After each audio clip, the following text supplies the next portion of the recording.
Yan, good day mga boss. Sa mga nagtatanong, papakita ko sa inyo kung paano natin kinakapon itong biik or kinakastraight.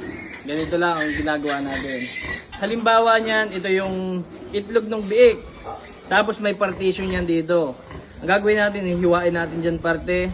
Tapos pag nahiwa natin, tatanggalin natin isang itlog. Tapos dito naman natin hihiwain yung partition. Yung partition, hihiwain natin doon sa loob. So yun lang gagawin natin. Tapos doon natin papalabasin yung isang itlog para isa lang ang sugat.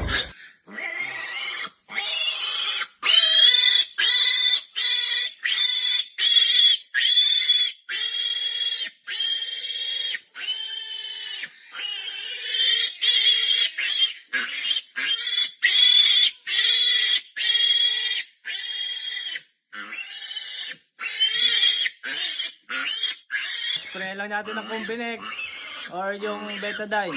Ito. Dinaretso na natin doon sa partition pagkahiwa natin. Kaya isang tusok lang ang nangyari. Tapos nailabas na natin yung dalawang itlog. Tapos spray lang natin Combinex saka o kaya Betadine kung meron kayo.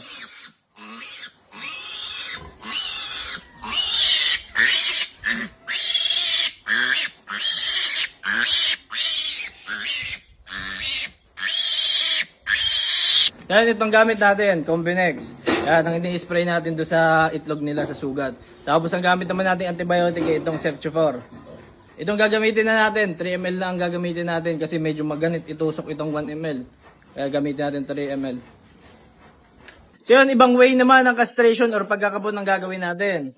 Bali dito natin ihiwaan parte sa may taas. Tapos yung isang sugat na yun, isakop na yung dalawang itlog. Ganito lang.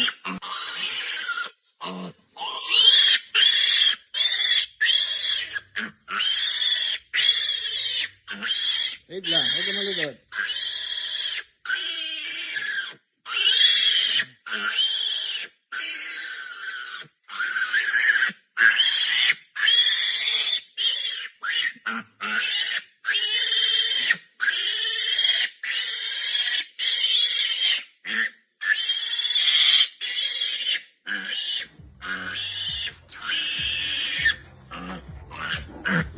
Mas tulungan lang natin antibiotic.